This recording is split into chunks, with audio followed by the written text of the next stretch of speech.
Bonjour et bienvenue dans cette nouvelle vidéo de Bonjour mon cycle. Aujourd'hui, je vais répondre à une question que beaucoup de personnes se posent autour du cycle menstruel et plus précisément de la contraception ou du projet bébé. Comment savoir si tu es enceinte? Et petite subtilité, sans faire de test de grossesse. Alors il se peut que tu aies eu un rapport non protégé, un accident, un préservatif qui craque, quoi qu'il en soit, aujourd'hui tu te retrouves avec un doute, est-ce que tu es enceinte ou pas? Alors que tu sois en essai bébé ou en contraception, c'est effectivement une info dont on préfère avoir le cœur net. Donc dans cette vidéo, on va faire le point sur les symptômes de grossesse, on va parler aussi des fameux tests de grossesse, et donc petit bonus de cette vidéo, je vais te donner une clé pour savoir si tu es enceinte sans faire de test de grossesse. Alors on a tous vu des films, des séries, on connaît ce fameux symptôme de grossesse le plus connu, c'est les nausées, le fait de se sentir malade en général le matin. Ça peut être un des premiers signaux dès les toutes premières semaines de grossesse effectivement. Et au même niveau, on a aussi le retard de règles ou le premier réflexe qu'on va avoir si jamais nos règles n'arrivent pas pile comme d'habitude, on va se dire est-ce que je ne serai pas enceinte? Alors ce sont deux symptômes effectivement qui sont assez courants, mais ce sont loin d'être des symptômes qui sont 100% fiables. Genre, si tu te dis j'ai un retard de règles et j'ai des nausées, ça ne veut pas dire à 100% que tu es enceinte. Ils peuvent être dus à un déséquilibre hormonal ou tout simplement à un décalage dans le cycle. Si tu traverses une période de stress en ce moment, si ton rythme de vie a changé, eh bien ça peut avoir un impact sur ton cycle, décaler tes règles de quelques jours. Sans compter le fait que chaque cycle est différent, tu es rarement calé pile au jour le jour, donc quelques jours d'écart ne font en général pas toute la différence. Tu peux avoir d'autres signaux aussi qui peuvent t'indiquer un début de grossesse. Parmi eux, tu peux avoir les seins tendus, la poitrine lourde. Moi, je me rappelle, en tout début de grossesse, j'avais l'habitude de descendre les escaliers super rapidement et là, j'ai vraiment senti la différence. Et aussi des envies fréquentes d'uriner, d'aller plus souvent faire pipi. Je sais pas pourquoi j'ai fait un clin d'œil. Il n'y a aucun sous-entendu.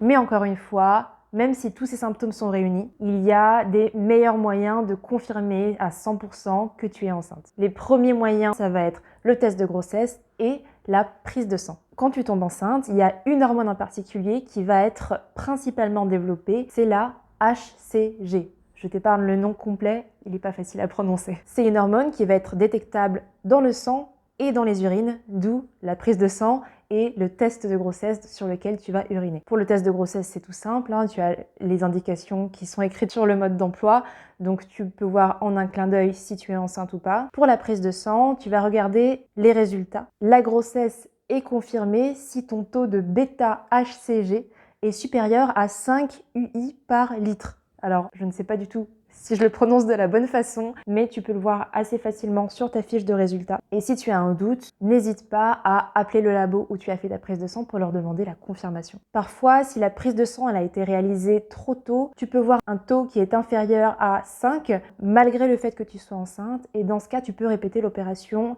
48 heures plus tard pour vérifier si le taux a augmenté. Alors maintenant qu'on sait ça, comment savoir si tu es enceinte sans faire cette prise de sang, sans faire de tests de grossesse? Ici, je ne vais pas te parler de méthode de grand-mère, on lit beaucoup de choses sur internet, sur les forums, qui regardent encore des forums.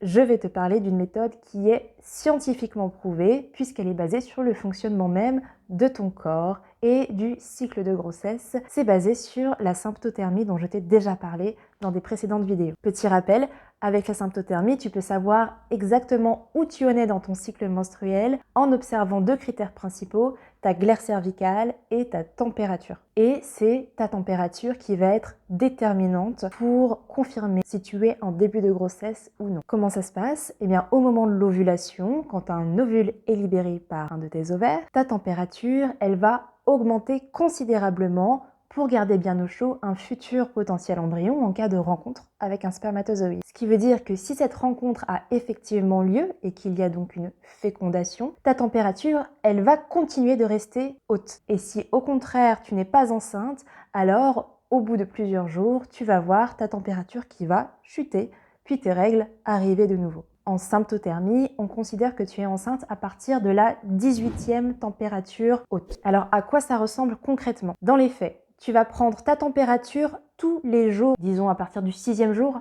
après le début de tes règles. Au bout de plusieurs jours, tu vas avoir un plateau de température qui se dessine, donc ça correspond à une température moyenne de ton corps.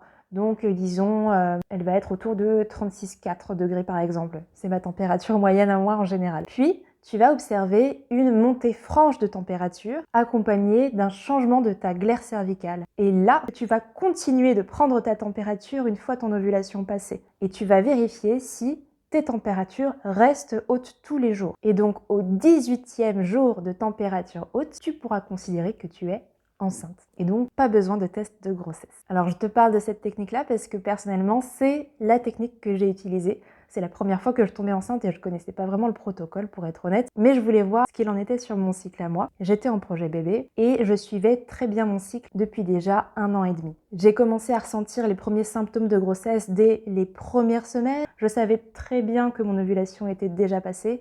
Et comme je te le disais, j'ai senti que j'avais la poitrine plus lourde, des envies d'uriner un peu plus souvent.